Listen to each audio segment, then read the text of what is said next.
I never thought my wedding day could be this terrible. It wasn't because my wedding dress was so tight that it squeezed my 6-month pregnant belly, nor because my swollen feet ached after hours of standing and greeting guests. It was because I was sitting silently in the middle of a lavish wedding, where everyone seemed to be enjoying themselves. Except for me. Laughter, the clinking of glasses, the lively music, all of it only made me feel like an outsider, left behind in a strange dream I had never wished for. What hurt even more was that my groom, Ethan, was sitting 2 tables away, holding yet another glass of whiskey, completely indifferent to my presence. I had once loved Ethan more than anything, but in this moment, as I sat here, the feeling of being abandoned washed over me like a massive wave, drowning every beautiful illusion I had ever had about this marriage. I gently placed my hand on my belly, where my 2 babies were moving restlessly. Despite wearing a gorgeous wedding gown, I couldn't hide the fact that I was carrying twins. That was the reason we had to rush this wedding, or at least that was what I had believed. But my mother-in-law Margaret had delayed the wedding multiple times with countless excuses that I couldn't argue against. During my first trimester, she said the timing wasn't good and insisted we wait. When I reached my 4th month, she claimed Ethan was too busy with work to plan a wedding. By the time my pregnancy was too obvious to hide, she used the excuse that everything had to be perfectly prepared. I had grown exhausted from waiting, but I still tried to convince myself that she only wanted the best for her son. But now, as I sat in my own wedding reception, I realized just how foolish I had been. Margaret was beaming, standing in the middle of a group of powerful, high society women, raising her glass in a toast as if this was her personal victory. I didn't know exactly what she thought of me, but I understood one thing clearly: I had never truly been welcomed into this family. Every time I tried to get close to her, she maintained a cold distance, as if I were some pathetic outsider. I knew my background didn't compare to Ethan's family. I grew up in an ordinary home with no prestigious name, no inheritance. I had worked my way through school, supporting myself before I ever met Ethan. He, on the other hand, was born into wealth, surrounded by the finest things in life. I had believed that our love could overcome all these differences. But now, I wasn't so sure anymore. I tried to take a sip of water to soothe my dry throat, but just as the glass touched my lips, I overheard a voice that made me freeze. "I honestly don't know what to do about this disaster anymore, Linda," Margaret's voice rang out. "Ethan has completely lost his mind bringing that girl here and getting her pregnant. I nearly fainted when I realized we'd have to go through with this wedding. But the worst part is, he keeps insisting he loves her." I felt a sharp pain in my chest. My fingers tightened around the glass in my hand, gripping it so hard I feared it might shatter. Margaret continued, her voice dripping with insincere pity. "Honestly, who even knows if those children are really Ethan's? That girl grew up in some working-class neighborhood. No one knows anything about her past. She's probably used to deception by now." It felt like someone had slapped me across the face. My head buzzed, and I had to summon every ounce of strength to keep myself from bursting into tears. I steadied myself, stood up straight, and took a deep breath. I couldn't let her see me break. I took a few deliberate steps forward, making sure my heels clicked sharply against the floor, forcing her to turn around. The moment our eyes met, I saw a flicker of surprise cross her face, but she quickly regained her composure, putting on that same fake smile. "Charlotte, dear, you look so pale," she cooed, as if she hadn't just uttered those cruel words. "Let me have the driver take you home early. You need rest. You shouldn't overexert yourself." I stared straight into her eyes, feeling the anger rise like a tidal wave inside me. I could have confronted her, could have shouted, could have called her out in front of everyone. But I knew it wouldn't change a thing. If Ethan truly loved me, if he truly valued this family we were supposed to be building together, he should have been here, defending me. But he wasn't. He was sitting at a distant table laughing and drinking with his friends, completely oblivious to what was happening. I didn't say a word. I simply set my glass down, adjusted the heavy folds of my wedding dress, and turned away. As the doors to the wedding hall closed behind me, I knew one thing for certain. I no longer belonged here. I walked aimlessly, not knowing how far I had gone, until my legs went numb and my head spun with exhaustion. That night, I didn't return to the reception. I didn't go back to Ethan's family mansion either. Instead, I used the last bit of money in my purse to rent a small hotel room.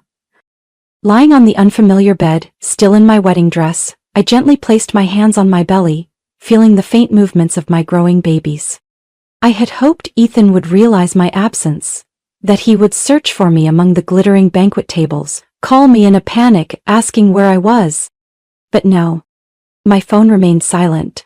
I spent the entire night tossing and turning, lost in a whirlwind of thoughts. I had loved Ethan with all my heart.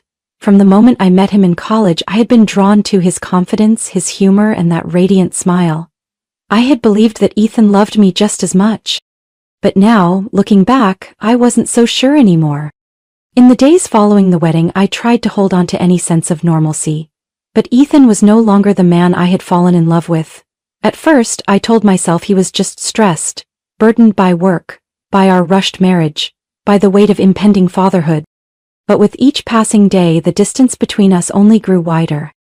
He started coming home later than before. Sometimes he wouldn't come home at all, making excuses about urgent work or meeting friends. When I asked him about it, Ethan would simply frown and tell me not to make a big deal out of it. As for Margaret, she didn't bother hiding her satisfaction as Ethan grew more distant from me. "My son has always been busy," she said, her voice full of hidden meaning. "Charlotte, you should be more understanding. Don't make Ethan feel trapped." I wasn't naive. I knew exactly what she was doing. Slowly but surely, she was encouraging Ethan to pull away from me. Margaret's poisonous words began to seep into Ethan's mind. I could see the way he looked at me change, as if he was questioning whether I truly deserved to be his wife. And the worst part? I didn't know how to stop it. I was carrying twins, and it wasn't an easy pregnancy. I was constantly exhausted, dizzy, my back aching to the point where I couldn't sleep, but instead of caring for me, Ethan only became more distant. By the 7th month, when the doctor warned that I was at risk of preterm labor, I was terrified. I called Ethan while he was at work, my voice trembling as I told him what was happening. I hoped he would rush home, hold me in his arms, and reassure me that everything would be okay. But his response felt like a heavy weight crushing my heart. "Charlotte, you need to take care of yourself. I can't be worrying about you all the time." I had no words. I simply hung up, staring at my phone, as silent tears streamed down my face. A few days later, in the middle of the night, I was hit with unbearable stomach pain. I tried calling Ethan, but his phone was off. The pain was so intense that I couldn't even drive myself to the hospital. Desperate, I called Margaret. But instead of showing concern, she responded coldly. "This is exactly why I told Ethan to think carefully before marrying you. Now deal with it yourself." I had truly been abandoned. I don't even remember how I made it to the hospital, only the sheer panic I felt when the doctor examined me and insisted that I needed to be closely monitored. I desperately hoped Ethan would come. But he never did. I lay there alone, listening to the steady beeping of the hospital machines, feeling as if the entire world had turned its back on me. After 3 weeks in the hospital, I was too exhausted to expect anything from Ethan anymore. I realized I had to be strong on my own, because I had no other choice. Then, on a stormy night, a sudden wave of excruciating pain hit me. The doctors rushed to prepare the delivery room, and I was completely alone. I had once imagined Ethan would be there, holding my hand, comforting me like any loving husband would. But as I looked around, all I saw were the unfamiliar faces of doctors and nurses. After hours of agony, I finally heard my children's first cries. 2 tiny babies, 2 little angels I had feared I wouldn't be able to take care of. But the moment I laid eyes on them, I knew I would do anything to protect them. No one came to visit me, no messages from Ethan, no calls from Margaret. When the nurse asked if I wanted to notify my husband, I simply shook my head.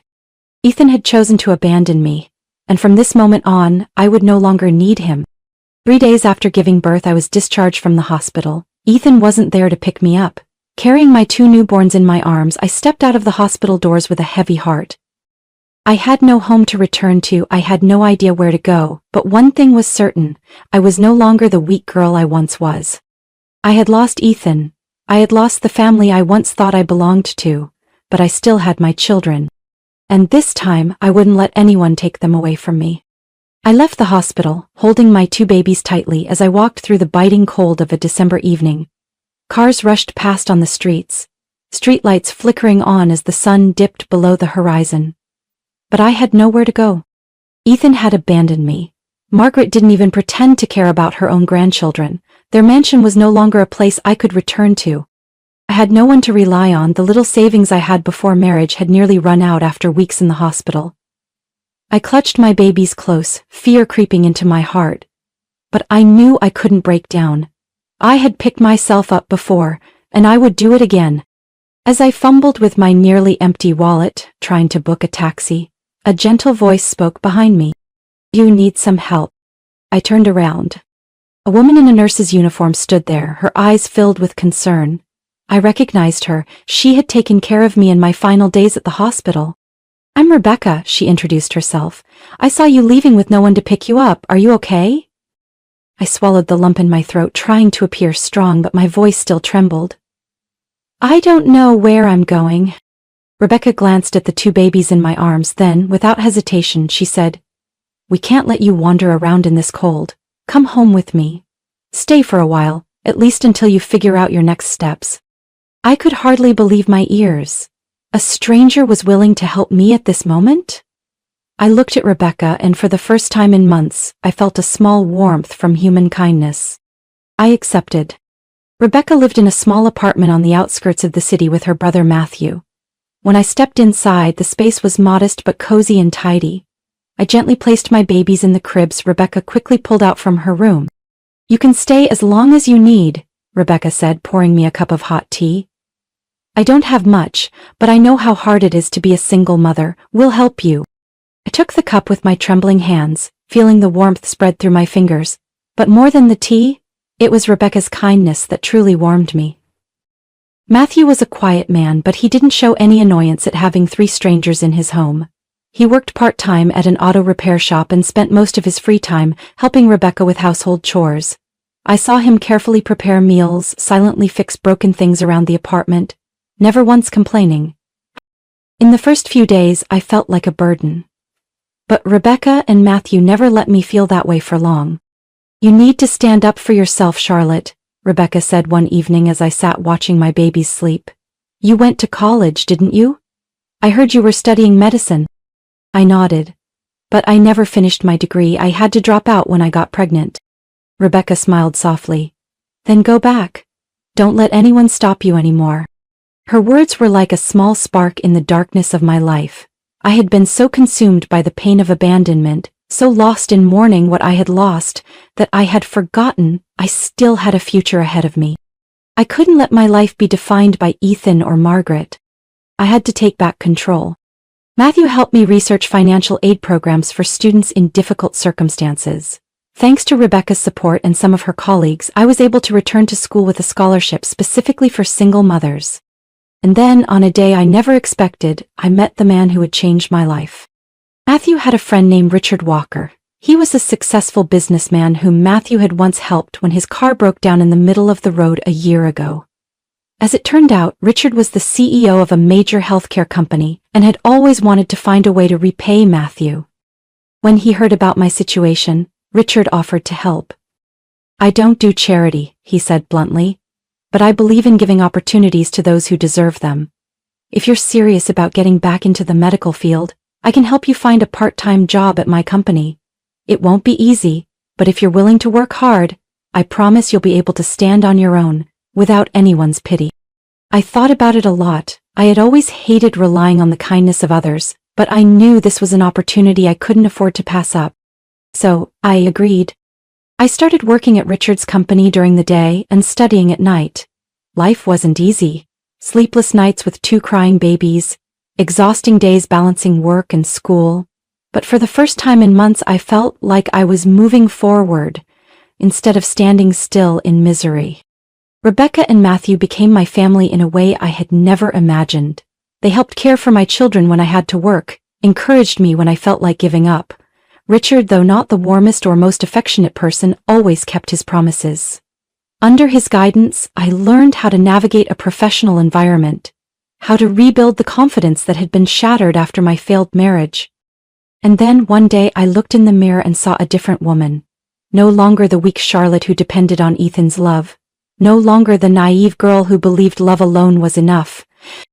I had become a strong mother, an independent woman, and most importantly, I had taken back control of my own life. As time passed, I grew more accustomed to my new routine. Work and school kept me so busy that I barely had time to dwell on the past. My children grew bigger each day, becoming my greatest source of motivation. Rebecca and Matthew remained by my side, always ready to help, and I felt luckier than ever.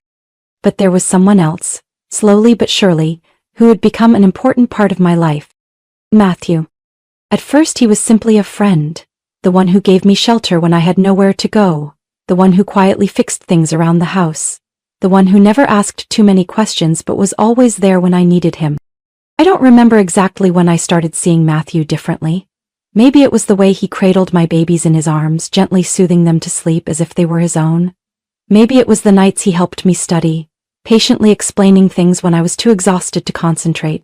Or maybe it was the small, ordinary moments, like when he smiled kindly at me struggling with a wrinkled shirt, then wordlessly walked over to grab the iron and smooth it out. I don't know. All I know is that, little by little, the emptiness I once felt when thinking about the future started to fade. One late autumn afternoon, I took the twins to a nearby park. The maple leaves scattered across the ground, painting the path in warm hues of orange and gold. Matthew walked beside me, as he always did. "Have you ever thought about loving someone again?" he asked, his voice light, almost like a passing breeze. I turned to look at him. His expression remained calm as usual, but in his eyes I saw something new: hope, anticipation, and just a hint of nervousness. I had once believed my heart was shut forever after the pain Ethan caused, but as I looked into Matthew's eyes, I wasn't so sure anymore. "I don't know," I admitted. "I used to think I'd never believe in love again, but then, some people change, the way you see things." Matthew didn't say anything, but I noticed his fingers tighten slightly, as if he was holding something back. "I don't want to pressure you," he said slowly. "I just want you to know, if one day you're ready, I'll still be here." A warmth spread through my chest. I didn't respond right away, but deep down, I knew something had shifted inside me. Time kept moving forward. Winter came and went, bringing freezing snowfalls and long nights of holding my babies close for warmth. I continued my studies, kept working at Richard's company, and still lived with Matthew and Rebecca like a family. But I couldn't deny one truth: Matthew was no longer just a friend. He was the first person I turned to when something good happened. The one I wanted to lean on when things got tough. The person I trusted more than anyone else.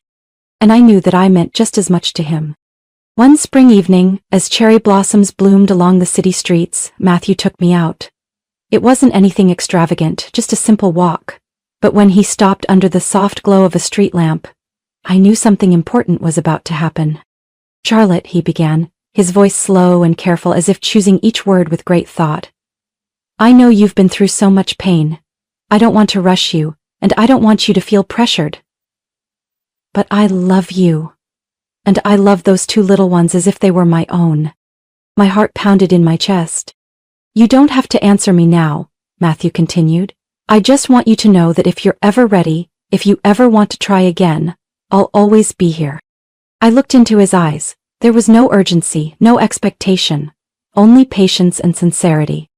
I had once believed that my love for Ethan was the strongest thing I had ever felt, that it was everything I had, but standing here on a quiet street with Matthew in front of me, I realized that real love wasn't about grand promises or fleeting passion. It was patience, it was understanding, it was choosing to stay, even when things got hard. I smiled softly. "I'm not sure if I can love again," I said gently. "But if I can, then I want to try with you." Matthew didn't say anything. He simply looked at me for a long moment before reaching for my hand, not forcefully, not urgently, just a gentle hold, as if to say he would never let go. And I knew in that moment that I would never regret this decision. In the months that followed, everything felt like a dream I never thought I would have. Matthew and I slowly became a real family. He cared for my children as if they were his own, and they loved him in a way they had never loved Ethan. I no longer thought about the past. No more pain when Ethan's name was mentioned, no more concern about Margaret. My life was now filled with a love and peace I had never known before. One day while preparing dinner with Rebecca, she suddenly smiled softly. "I've never seen you this happy before," she said. I paused, thinking for a moment, then smiled too. I've never felt this way before, I replied. And I knew, this time, my happiness was real. My life gradually fell into place. The twins grew up healthy, filling our home with laughter and warmth. Matthew was always by my side, loving and caring for them as if they were his own. I had finally completed my studies and officially became an intern at a major hospital. Step by step, reaching for the dream I once thought had slipped away forever. I no longer thought about Ethan or his family. But that didn't mean they had disappeared from my life. While I was rebuilding my future, the Smith family was falling into chaos. After I left, Margaret lost her grip on Ethan. He began drinking heavily, frequently missing work and drowning himself in gambling. The Smith family's business started to crumble. Longtime business partners lost faith in them as they watched Ethan spiral deeper into reckless decisions. Then, disaster struck. A failed business deal pushed the company into severe financial turmoil. Debts piled up, stocks plummeted, and in less than a year the Smith empire collapsed entirely. They lost their lavish mansion, their assets were seized by the bank, and their once pristine reputation was ruined. Margaret, the woman who once controlled everything, became bitter and desperate. She couldn't accept that everything she had built had been destroyed, and most of all she blamed me. One day while at the hospital I received a strange message from an unfamiliar number. "Charlotte, if you don't come back, I will make you regret it. Did you really think you could escape?" I froze as I read the words. A cold shiver ran down my spine. I knew exactly who it was. Margaret. She couldn't accept that I had walked away from their lives and was now living better than ever. But I didn't think she could do anything to scare me anymore. I had escaped them. I had a new life. I ignored the message, assuming it was just empty threats from a woman who had lost everything. I was wrong. That evening while Matthew and I were preparing dinner, my phone rang. It was the daycare. My heart clenched instantly. "Miss Charlotte, something's wrong." The teacher's voice was filled with panic. "The twins! We can't find them. Someone picked them up, but it wasn't anyone on their approved pickup list." Everything shattered in front of me. For a moment, it felt like my heart had stopped beating. "What?" My voice shook, nearly breaking into a scream. "Who picked them up?" "We don't know. A man. He said he was a representative of the family. But when we checked the records, there was no such person. We've already called the police." The phone slipped from my hands. My whole body trembled so violently that I couldn't stand. Matthew rushed to catch me, his eyes filled with horror. "Charlotte, what happened?" "The twins. They've been kidnapped." The next hours were a nightmare. The police arrived, took statements, searched for every possible lead. I knew exactly who was behind this, but there was no proof. I couldn't just sit still. While the police conducted their investigation, I called every contact I had, desperately trying to figure out where they could have taken my children. Then an anonymous call came through. "If you want to see your children again, come to this address." Alone. I didn't need to ask who it was. I ran out of the house, ignoring Matthew and the police as they tried to stop me. I couldn't wait any longer. I couldn't let my children be in danger. When I arrived at the location, it was an old run-down house on the outskirts of town, dark and crumbling. The door creaked open, and there stood Margaret, her eyes filled with hatred. "I told you, Charlotte," she sneered. "You can't escape my family." I clenched my fists, forcing myself to stay calm. "Margaret, you have no right to do this. What do you want?" She scoffed. "You know exactly what I want. You will go back to Ethan and bring my grandchildren home. Did you really think you could leave us and live happily? No. You destroyed Ethan's life. You owe us." I glanced around desperately, searching for any sign of my children. "Where are they?" Margaret gave a signal and two men stepped forward, dragging my twins into the room. They screamed the moment they saw me. My heart shattered at the sight of their terrified faces. I swallowed hard, trying to keep my voice as steady as possible. "I will never go back to Ethan." I locked eyes with her. "You can do whatever you want to me, but let the children go." Margaret's hands clenched into fists. "No, they are blood. They belong to this family, not to you." My breath hitched, but before I could react, the sharp wail of police sirens echoed outside.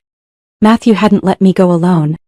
The men panicked. One of them bolted for the back door while Margaret screamed in rage. The police stormed in, taking control of the situation. I rushed forward, grabbing my children and holding them tightly, tears streaming down my face. Margaret was forced into handcuffs, her face twisted with fury. "You think you've won, Charlotte?" she spat. I looked at her, feeling more pity than hatred. "I never needed to win, Margaret," I said quietly. "I just wanted to live in peace, but you couldn't let me have that." She was dragged away. The police assured me that she would never have another chance to harm me or my children again. I held my children tightly, feeling their warmth as a reminder that I had reclaimed my family. And this time no one would ever take them away from me again.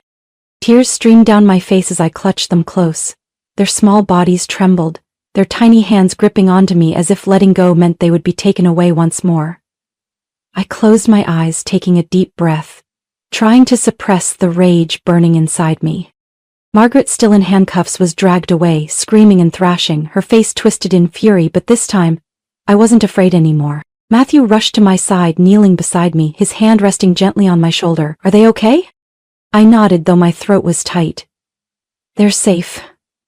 But I can't forgive this."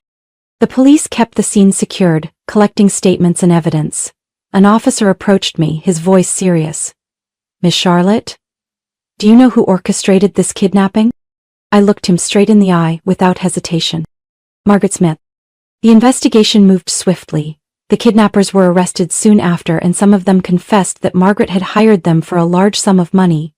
Police uncovered messages, phone calls, and financial transactions, proving that she had been planning this for a long time. When all the evidence was presented in court, I felt a kind of relief I hadn't known before. Margaret was charged with multiple crimes, including conspiracy to kidnap and endangering the welfare of children. But the most terrifying part was her mental state. Throughout the trial, she screamed at me, cursed me, calling me a fraudulent woman, and insisting that the children didn't belong to me. Psychiatrists determined that Margaret was suffering from severe mental instability, to the point where she could no longer control her actions.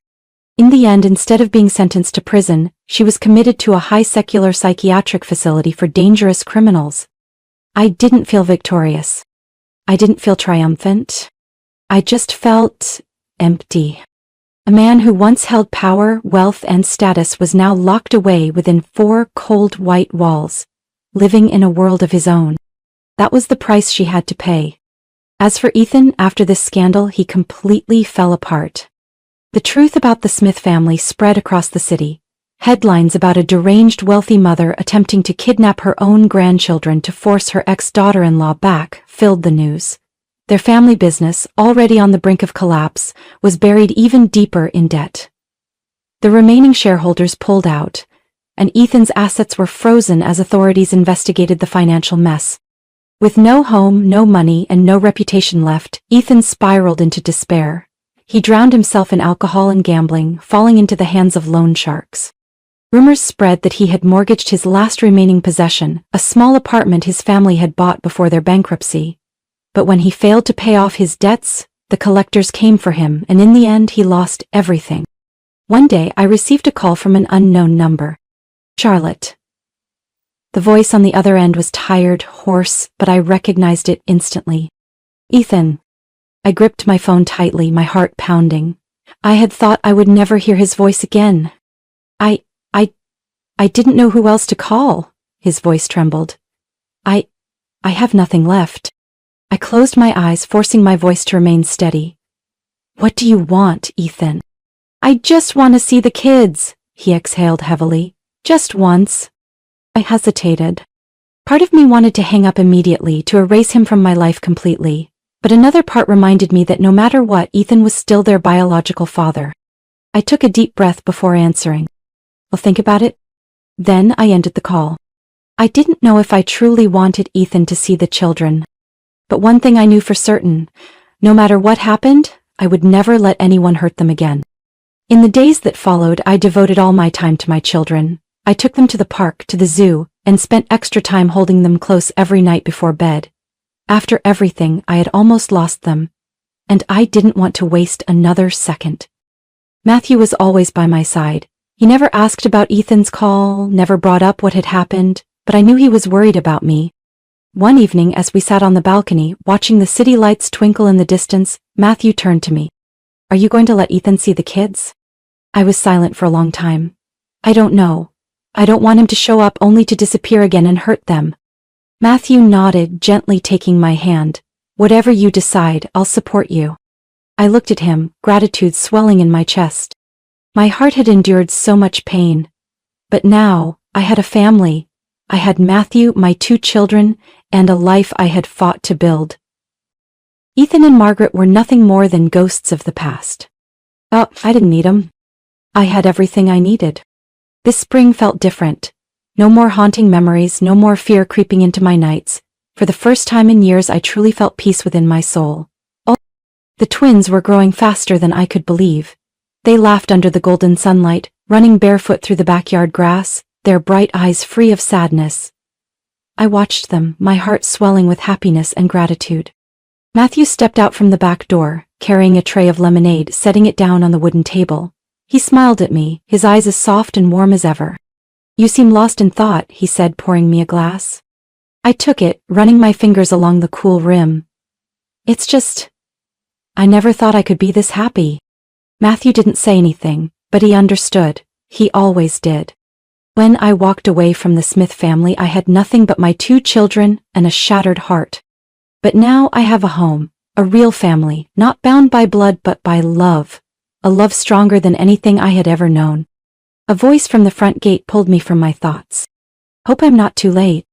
I turned and smiled as I saw Scott walking in, still wearing his familiar kind smile and his slightly uneven gait.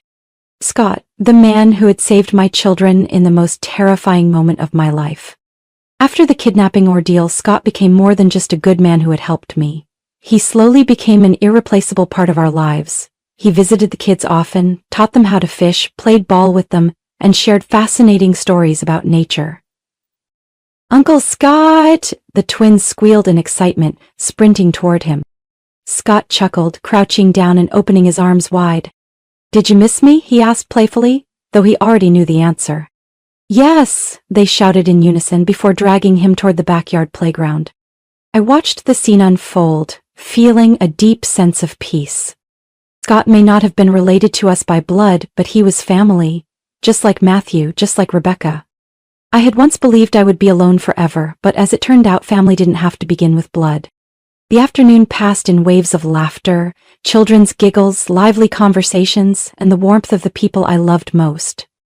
After dinner, when the kids had finally drifted off to sleep, Matthew and I stepped out onto the porch, enjoying the cool spring breeze. "Do you remember the first time I came here?" I asked softly, resting my head against his shoulder. Matthew chuckled. "How could I forget? You stood at my door holding 2 babies, looking like your whole world had fallen apart." I laughed too, but this time it was a laugh of relief. "And now everything is different." Matthew squeezed my hand gently. "Yeah, now you have a new life, a new family." I nodded, tightening my grip on his hand. "I once thought I had lost everything," I murmured. "But in the end, I only lost what was never truly mine. And because of that, I found what really matters." I no longer resented Ethan. I no longer hated Margaret. They were the past, just another chapter that had closed. Now I had Matthew, I had my 2 incredible children, I had people who stood by me when I needed them the most. That was all I needed.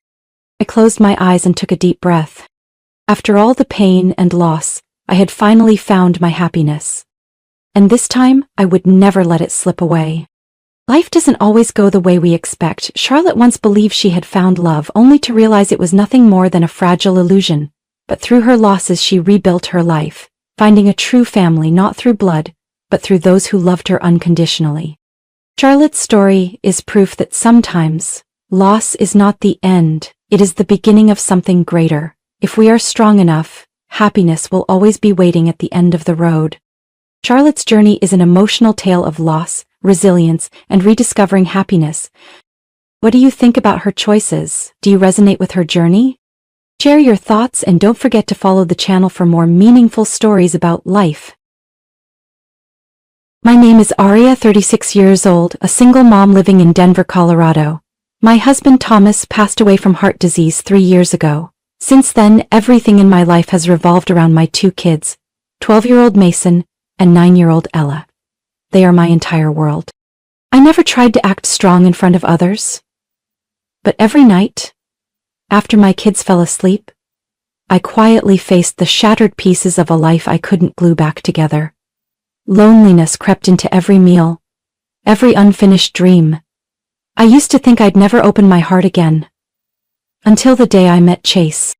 Chase, 33, was someone I met at a small gathering hosted by friends in the suburbs. He had bright eyes, a calm smile, and the way he asked if I wanted to try his newly mixed cocktail made me feel like a 20-something girl experiencing butterflies for the first time again. Silly, I know, but that feeling had been absent from my life for far too long.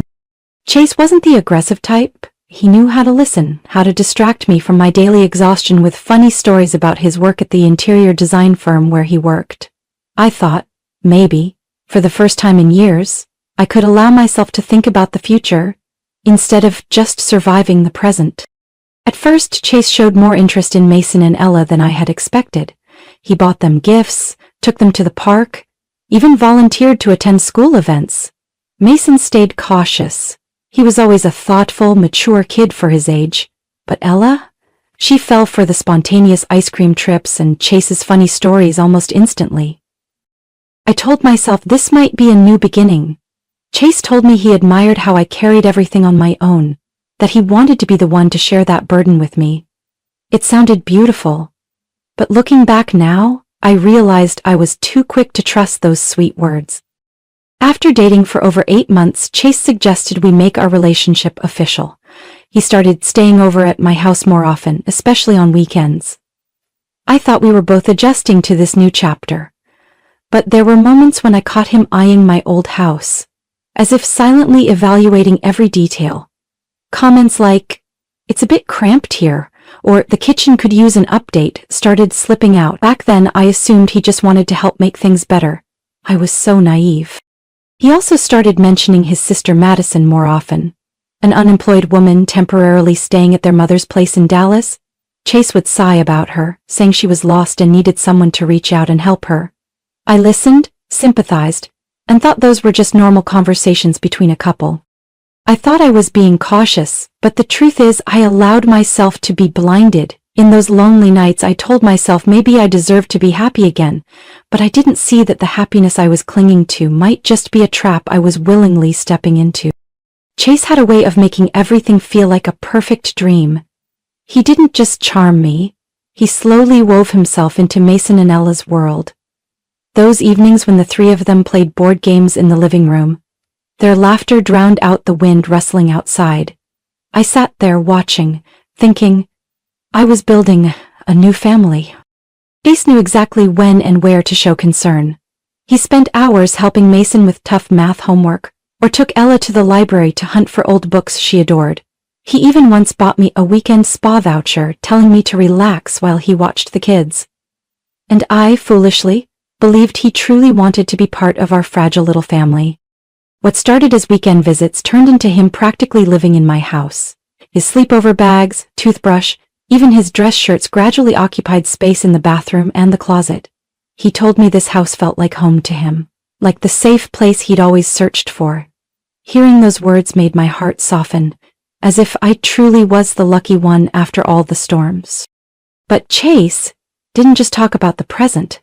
He painted dazzling pictures of the future we'd built together.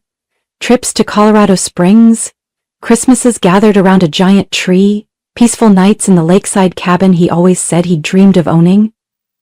Chase painted a world I'd never dared to imagine. And he spoke as if Mason, Ella, and I were already part of it. I almost believed in that fantasy until the dark corners began creeping in, seeping through the perfect facade Chase wore. It started with how he brought up the house more often. Chase would walk around, tapping on the walls, shaking his head, criticizing the old floors, the outdated kitchen, saying it wasn't fit for a modern family.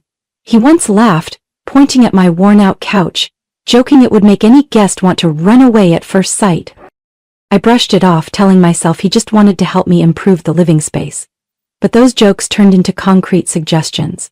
Chase brought home furniture catalogs, pointing at items, insisting I should change, update, refresh. He said it was the first step toward the new life we were building together. I reluctantly agreed to a few minor changes. Curtains, a couple of wall paintings. But Chase didn't stop there. One evening he sat down beside me, his eyes filled with concern, but his tone carried an invisible pressure. I think we need to seriously talk about buying a new house, Arya. This place, it's too small, too old. And if we truly want to give Mason and Ella a better environment, I've been looking at some new neighborhoods with great schools, safe parks, friendly neighbors. I stayed silent, my chest tightened. This old house, though worn and flawed, was where my memories with Mason and Ella lived. Thomas had built every corner of it with his own hands. I couldn't imagine leaving it behind just because Chase thought it was beneath us. I tried to answer gently, Chase, you know this is our home, my kids grew up here. I don't think just because... He cut me off, his smile still there, but now sharpened like a blade. Arya, sometimes we have to step out of our comfort zone if we want something better. I swallowed my protests. For the first time since we started dating, I felt myself being pushed behind a wall Chase had quietly built between us. I'd told myself maybe he was just eager. Maybe he just cared about our future. But deep down I began to feel an unsettling void I couldn't name. Mason also sensed the change. My son was no longer excited when Chase stayed over. He withdrew, became quieter. And Ella, though still clinging to Chase, no longer had that carefree sparkle in her eyes. How much longer could I ignore that feeling? I didn't know. But what I knew for sure was that the peaceful days of just the three of us had started to show cracks I was too afraid to face. In the following weeks, Chase's shift became more obvious. Gone were the subtle suggestions about home improvements. Now he spoke as if he already owned the place. One morning I came home from work to find he had hired contractors to measure the living room. I think we can knock down this wall to open up the space. And the kitchen? We should totally redo it. Scandinavian modern style, Arya. You'll see the difference immediately. Chase pointed at the blueprint he had prepared, his smirk full of self-satisfaction. I stared at the paper in his hand, every cold line slicing into my memories like a knife. That wall was where Thomas had built Mason's first bookshelves. That kitchen was where Ella and I had baked batches of messy cookies together. I clenched my fists, forcing myself to stay calm. Chase, this is my house, my kids' house. If we're going to change anything, the least you can do is talk to me and the kids first. He raised an eyebrow, the smile still on his lips, but his tone dipped into something darker. I thought I was helping you let go of the past. You should be thanking me. His words choked me. I wasn't used to this kind of pressure, but under his cold gaze I stepped back. Maybe I'd been silent for too long since Thomas died, used to swallowing discomfort just to keep things calm for the kids. But Chase didn't stop at the house. He started slyly bringing up the idea of having more kids, little comments here and there, baby pictures accidentally left open on his phone. One evening he sat next to me, his arm wrapped lightly around my shoulders. Arya, have you thought about giving Ella a little sibling? I want a baby that's truly ours. I turned to him, trying to keep my voice steady. Chase, 2 kids are enough for me. I'm past the age of dreaming about pink cribs. He smiled, but there was no warmth in it anymore. Are you sure it's really about you, or is it because you don't want anything new intruding into your little world with the kids? I didn't answer. Maybe, in part, he was right. I was scared to lose the fragile balance my kids and I had built. But deep down, I knew Chase didn't care about those feelings. He wanted to stake his claim, to stamp his mark on every corner of my life. I also noticed how his behavior toward Mason and Ella changed. Where he used to be patient and gentle, now he frowned when Mason left toys in the living room. He openly showed his annoyance when Ella played with paint and spilled it on the kitchen floor. I'm just trying to teach them some discipline, Arya, he told me when I tried to gently bring it up. They need to understand boundaries. But what he was doing wasn't parenting, I knew that. It was about shrinking their space, pushing them out of their own safe zone. Mason started avoiding Chase, even asking to sleep over at friends' houses on weekends. Ella laughed less, and when she did, her eyes silently searched mine for answers I wasn't ready to face. I asked myself how long I'd let Chase go this far, but every time he wrapped me in those carefully calculated embraces, whispering about the perfect future he had planned for us, I let myself believe maybe it was just a hard phase of blending 2 lives together. I told myself if I pushed back, Everything might shatter. But deep inside I knew some things, if you don't confront them early, might never be fixable. I thought things couldn't get worse. Until Madison showed up. Madison. Chase's sister. The name I had only heard in passing during his half-hearted stories. She was unemployed, living with their aging mother in Dallas, tangled in a web of personal financial scandals. Chase used to sigh, saying she was lost, that he was the only one in the family willing to reach out and help her. Back then I just stayed silent, seeing it as a sad story that had nothing to do with me. But I was wrong. Madison wasn't just some story shared at a bar among adults pretending to be compassionate. She showed up at my house in flesh and blood, dragging her suitcase behind her, her face pale, eyes hollow yet defiant. And Chase, as if he had been waiting for this very moment, smiled with satisfaction when I opened the door, frozen in place. "Surprise, Arya," Chase said casually. "Madison will be staying here for a while." I looked at him, then at Madison, who shamelessly dropped her suitcase onto the couch, completely taking over the spot where Mason usually sat to read. A wave of discomfort rose to my throat, but I forced myself to stay calm. "Chase, we never discussed this."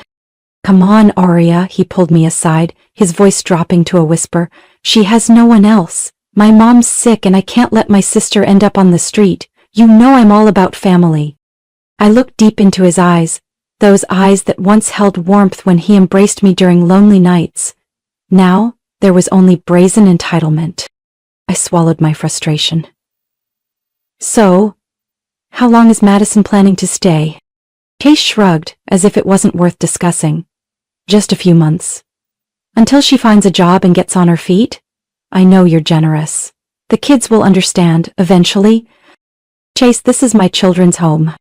He chuckled softly, his tone dripping with mockery. "You act like all this old stuff is sacred, Arya.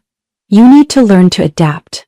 The kids will have new opportunities. In fact, I've been thinking they should experience boarding school.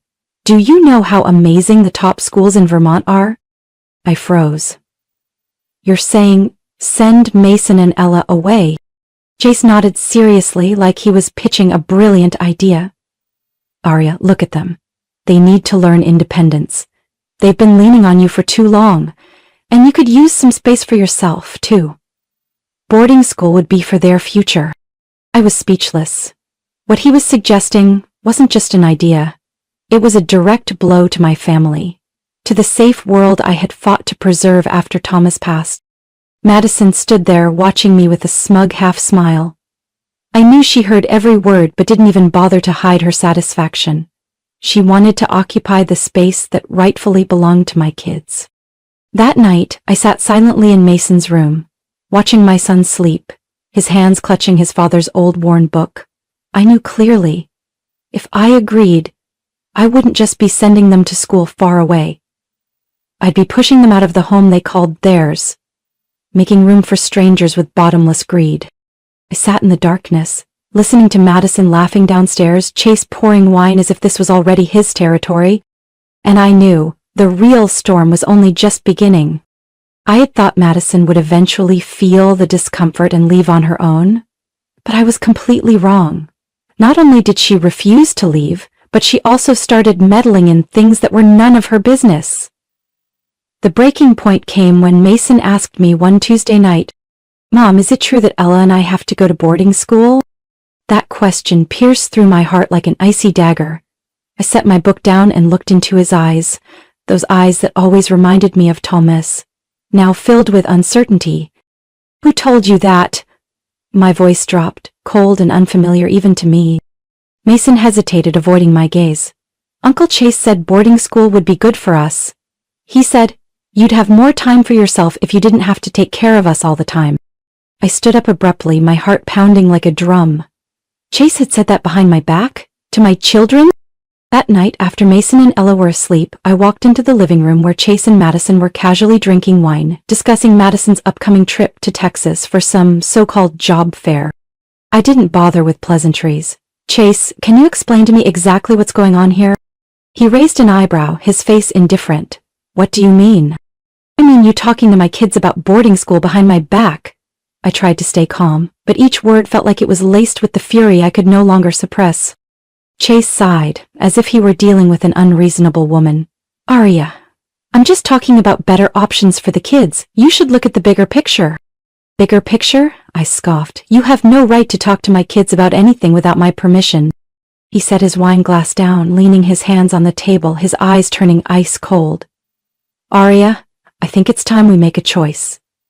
Either you move forward with me, or you stay stuck in this tiny world of yours, clinging to two kids holding you back. Madison giggled softly, her tone dripping with disdain. Honestly, Chase is just trying to help you break free from your little pity bubble, Arya. You should be grateful. I looked at them. Two strangers sitting there, acting like they had the right to decide the future of me and my children. The rage rose. And this time, I didn't swallow it back. You said choice? Fine, Chase, listen carefully. I choose my children. And if you think I'll kick them out of their home to make room for your failed sister, you're dreaming in broad daylight. Chase clenched his jaw, his voice hissing through his teeth. If you don't change, Arya, then this is the end of us. Then let it end, I said, my voice low but firm. I'll call off the wedding. I'm taking back this house for me and my kids, and I don't need any man who expects me to trade my children for some twisted version of love. Madison shot up, her eyes wide with fury. You'll regret this, Arya. I stared her down. You're wrong, Madison. The ones who will regret it are you two. That night I packed all of Chase's things and left them outside the door, no explanations needed. I sent him a single text. It's really over, Chase. I didn't cry. I didn't feel like a failure. I just felt an odd sense of relief. In that quiet night, for the first time in months, I could finally take a deep breath without suffocating. I didn't know how much trouble was still waiting ahead, but I knew one thing for sure. This time, I would protect my kids at all costs. I thought slamming the door on Chase and Madison would end the nightmare. But I was naive. Just 3 days after I sent that text, Chase reached out. No apology, no remorse. Instead, he coldly listed all the wedding expenses he claimed to have paid. The venue deposit, photography, even the wedding dress I tried on. Which, by the way, I had paid for myself. I expect full reimbursement, Chase texted, as if he were sending an invoice. You're the one who called off the wedding, Arya. You ruined both our futures. I gripped my phone tightly. I knew Chase's type. He wasn't going to stop at just texts. And, as I feared, the next day Madison jumped into the circus. She called me, her voice shrill and laced with anger. You think you can throw my brother out like that and get away with it? You owe our family an apology for wasting our time. I hung up on her without hesitation. But the drama didn't end there. Chase began spreading his twisted version of our story all over social media, painting me as the selfish, ungrateful woman who heartlessly kicked him and his sister out just because I refused to open my heart to a new family. He wrote long-winded posts about disappointment in love, about a mother who won't let her children grow up, about a woman who never knows how to sacrifice. Messages from strangers started pouring in, full of insults and accusations that I couldn't even keep up with. One of Chase's old friends, someone I only met once at our engagement party, called me directly, saying I was selfish, that I was destroying the life of the best man I'd ever have. I bit my tongue, keeping myself from screaming back. They didn't know the truth. And I didn't feel the need to explain myself to people who only heard his side of the story. But what kept me up at night wasn't the texts or the random calls. It was Madison. She started leaving anonymous notes at my door. Handwritten scraps, sometimes with lines like, "You'll regret this," or veiled threats. I knew it was her. Only Madison would stoop to such childish games. And then Chase took things to the next level. I received an email from a small law firm in Denver, a formal demand to repay all the wedding expenses, with an amount I knew was inflated 3 times the actual cost. Chase didn't just want his money back, he wanted to destroy me financially and ruin my reputation. I sat in my office, staring at the legal letter, my heart ice cold. I knew I needed to respond rationally. I sent back a formal reply, attaching all the receipts I had paid, listing the non-refundable deposits we had both agreed on from the start. I knew the law was on my side. But I also knew Chase didn't care about the law. He wanted to play dirty. Mason and Ella didn't know the details, but they could feel the heavy air in the house. One night, Ella hugged me and whispered, "Mom, don't be sad anymore. You don't need anyone but us." Her words soothed the storm brewing inside me. I hugged Ella tightly, whispering back, but deep down I knew the real storm was just getting started. Proof came just 2 days later when Chase sent me one last text, a short but chilling message. "Just wait, Arya, this is only the beginning." I looked at the screen, a strange calm washing over me. I knew what he was capable of next. And I knew this time, I wouldn't back down. I had spent too long enduring, and I was done putting up with people who disrespected me and my children. I thought Madison would back off once I firmly shut every door in her face, and Chase's. But no. She was the kind of person who only got more aggressive when rejected. The anonymous threats, the taunting messages kept coming, laced with the kind of cheap mockery only Madison could come up with. I had almost prepared myself for the idea that Madison would haunt me and my children forever, until everything turned around in a way I never expected. The first message came from an old friend of Chase's, someone I barely remembered ever speaking to. In the message, he asked if I had heard what happened to Madison. I was confused and replied briefly, "What happened?" She disappeared, along with all the money Chase sent her. I froze. I couldn't believe what I was reading. Madison? She took her own brother's money? Before I could process it, more messages and calls poured in. Bits of gossip and fragmented stories slowly pieced together a complete and brutal picture. Madison had quietly transferred all the money Chase had scraped together for the wedding, even the money he borrowed from shady lenders to fund their new life, into her own account, then vanished without a trace. No one knew where she went, no one could find any sign of her on social media. The phone number she used to contact everyone had been disconnected. I stood frozen in the kitchen, clutching my phone, a wave of disbelief mixed with a bitter smile. In the end, Madison showed her true colors. She never cared about Chase, let alone his family. To her, everything was just another resource to drain, use up, and discard. Chase completely fell apart. He started sending me desperate messages. No more threats, no more bitterness. His tone now was pure begging, pleading. "Arya, Madison tricked me. She took everything. Do you know where she is? I have nothing left." I read the messages in silence. I didn't reply. I owed Chase nothing. He had led himself into that hole. I was merely a bystander, watching a man who once thought he was in control now become a victim of his own flesh and blood. Those who once sided with him now turned their backs without mercy.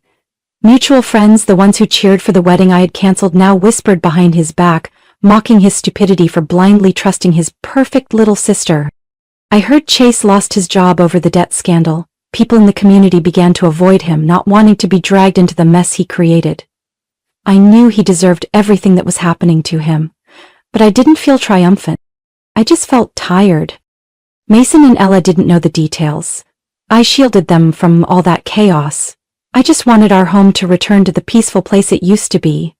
No arguments, no intruders, no fear of losing everything we cherished. A week later, Chase showed up at my doorstep on a gray, rainy afternoon. I stood behind the barely cracked door, looking at him, his hair disheveled, eyes vacant, clothes rumpled like he had just woken up from a long nightmare. "Arya, I'm sorry. I need your help." I said nothing. I didn't open the door any wider. I let him stand under the cold porch, listening to the rain pounding on the tin roof, like sentences I didn't need to speak aloud. "I have no one else." I kept my tone calm. "That's right, Chase, because you destroyed everything you had." He lowered his head, silent for a moment, then turned and walked away. I closed the door behind him, feeling nothing. I didn't know where Madison was hiding, and honestly, I didn't care. They could drown in their own swamp. As for me, I had my house, my 2 kids, whom I loved more than anything, and a simple, steady life no one could take away from me. 3 weeks after Chase vanished from my life like a cold gust of wind, Madison showed up at my door, on a night when Denver was colder than usual. She looked worse than ever, her blonde hair a tangled mess, her face gaunt and makeup-free, her heavy coat caked in dirt like she had been wandering the streets for a week straight. I looked at her through the security door. Ella stood quietly behind me. I signaled for her to go upstairs. Madison spoke first, her voice trembling, stripped of all arrogance. "Aria, I need help. I made a mistake. Chase, he won't listen to me. I've lost everything."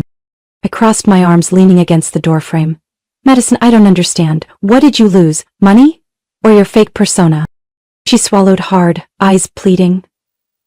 "I have nowhere to go. I have no money, no friends, no family.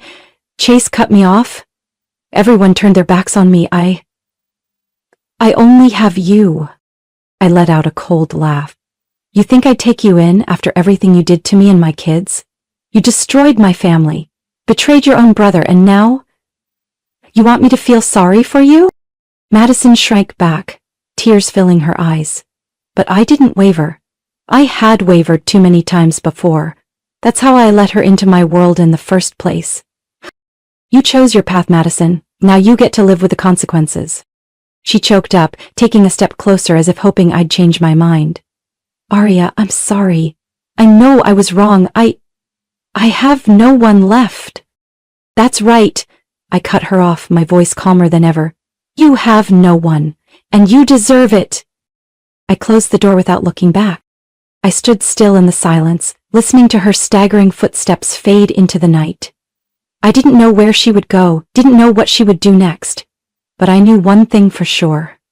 I was no longer the woman others could trample over.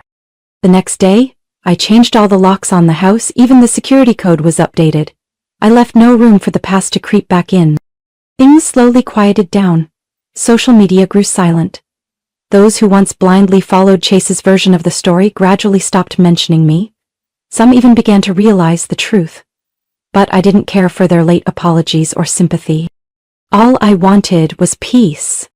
Mason and Ella went back to being carefree kids, chatting excitedly about their upcoming spring camping trip at school.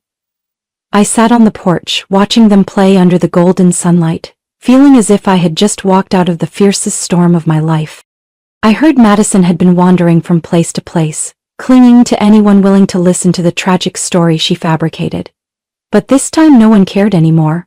She became a shadow of herself, a pathetic ghost people only mentioned with sighs and contempt.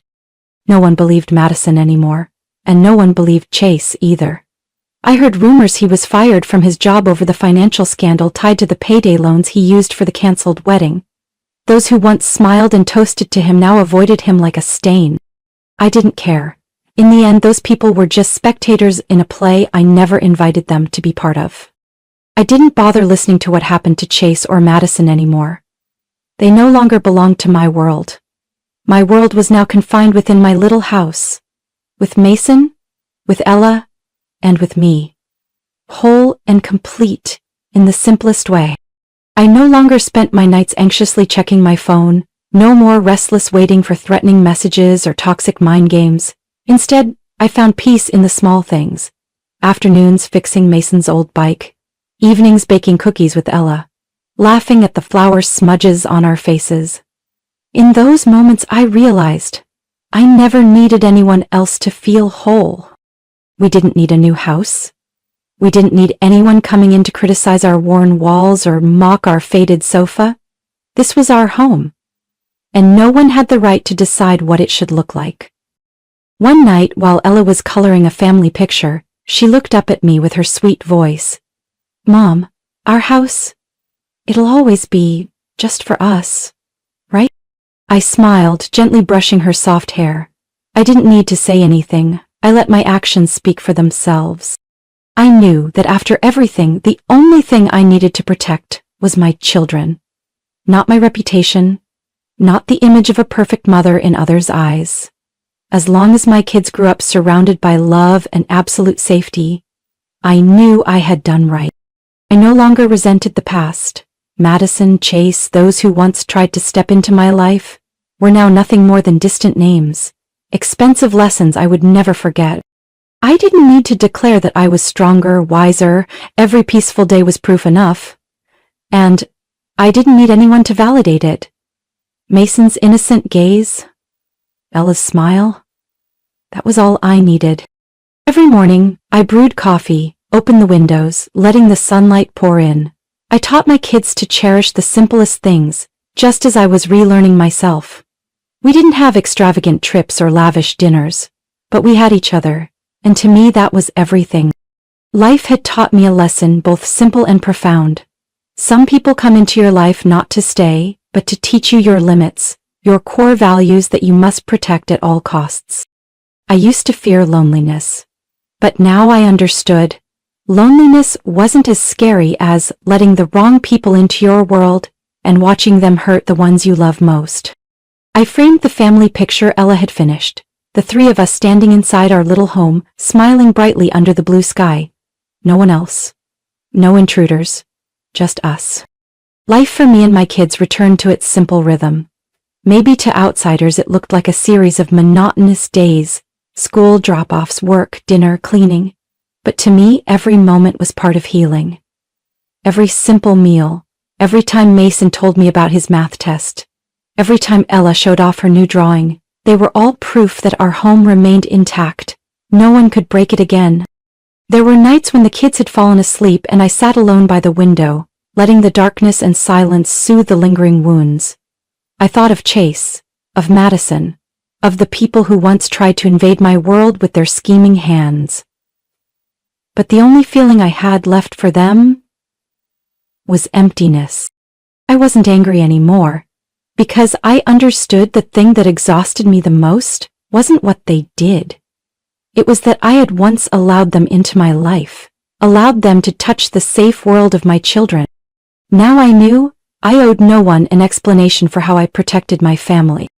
I no longer had the illusion that anyone could replace Thomas. He was a wonderful father, and even though he's no longer here, I know I have to continue doing the rest of the work, protecting stability, safety, and peace for Mason and Ella. I used to fear that my children would grow up missing the presence of a father. But I realized the most important thing a mother like me could do is show them resilience, compassion, and how to stand firm against those who try to control or exploit their kindness. I taught Mason and Ella that boundaries aren't selfish, boundaries are self-respect. They're knowing how to say no when someone tries to invade your safety or that of the ones you love. They're about holding close the things that matter most and being ready to let go of what doesn't belong. Those lessons, I didn't need to preach them with words. I let life itself, my actions, be their guide. I didn't hide my mistakes from them either. I told Mason that I had trusted the wrong person. I told Ella that there are people who smile sweetly on the outside, but inside they're traps waiting to spring. I taught them how to recognize disguised control, how to listen to their gut, how to value their freedom without trading it for temporary comfort. No, I'm not perfect, but I know I'm doing what's right, and that's enough. One Sunday afternoon while the three of us were gardening, Mason suddenly asked me, "Mom, do you think you'll ever love someone else?" I looked up at my son. He was growing up faster than I realized. I smiled softly, not promising, not denying. "Mason, I think, if that person truly respects me, respects you and Ella, loves even the little things in this house, maybe? But I'm not in a rush." Mason nodded, his face serious like a grown-up. "Because you don't need anyone to protect you anymore. You're strong enough already." I laughed, teasing him, "And because I have the best bike mechanic in Denver, too." Mason burst out laughing. Ella hugged me, chirping, "And the world's best cookie baker!" I looked at my two kids, a wave of peace spreading through my heart. Maybe I went through a dark chapter, but I don't need anyone patting me on the back to tell me I did the right thing. I just need to sit here under the golden sun, listening to my children's pure laughter. And I know I've held on to what matters most. And I will keep it that way. Always. Arya's story is a powerful reminder of the value of maintaining family boundaries and staying clear-headed in the face of those who try to control, manipulate, or take advantage of our kindness. In real life, many people easily allow others to intrude into their world, sacrificing the peace and safety of their loved ones out of fear of loneliness or societal pressure. But as Arya did, when we set clear limits and cherish what we have, we protect the most lasting kind of happiness, right inside our own little home. What do you think about Arya's choice? Did she do the right thing by protecting her family so fiercely? Share your thoughts, and don't forget to follow the channel to explore more meaningful stories about family life.